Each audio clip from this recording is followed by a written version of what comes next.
আমার হাতে কাঁচকলা দেখেই ছেলে বলে উঠল, মা আমি কিন্তু কাঁচকলার তরকারি খাবো না, আমার কিন্তু একদম বাজে লাগে। তোমার বাবা তো বাজার থেকে এক গাদা কাঁচকলা নিয়ে এসছে, তা আমি এগুলো দিয়ে কী বানাবো? বললাম বটে ছেলেকে, কিন্তু সত্যি তো ও তো কাঁচকলা খেতে একেবারেই পছন্দ করে না।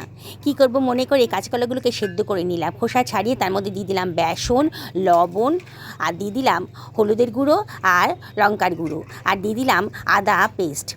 এবারে দিয়ে দিলাম সামান্য একটুখানি চিনি। সব কিছু ভালো করে চটকে চটকে মেখে নিলাম। খুব ভালো করে মাখা হয়ে গেছে যখন, তখন হাতের মধ্যে একটু তেল লাগিয়ে গোল গোল বলের আকারে করে নিলাম। এইবারে মাঝখানে একটুখানি দিয়ে দিলাম কিশমিশ, দারুণ টেস্টি হবে। এইবারে আবারও গোল গোল পাকিয়ে একটু চ্যাপটা চ্যাপটা করে মিডিয়াম টু হাই ফ্লেমে এটাকে ভালো করে ভেজে নিচ্ছি। ভাজতে ভাজতে ছেলে রান্নাঘরে এসে হাজির।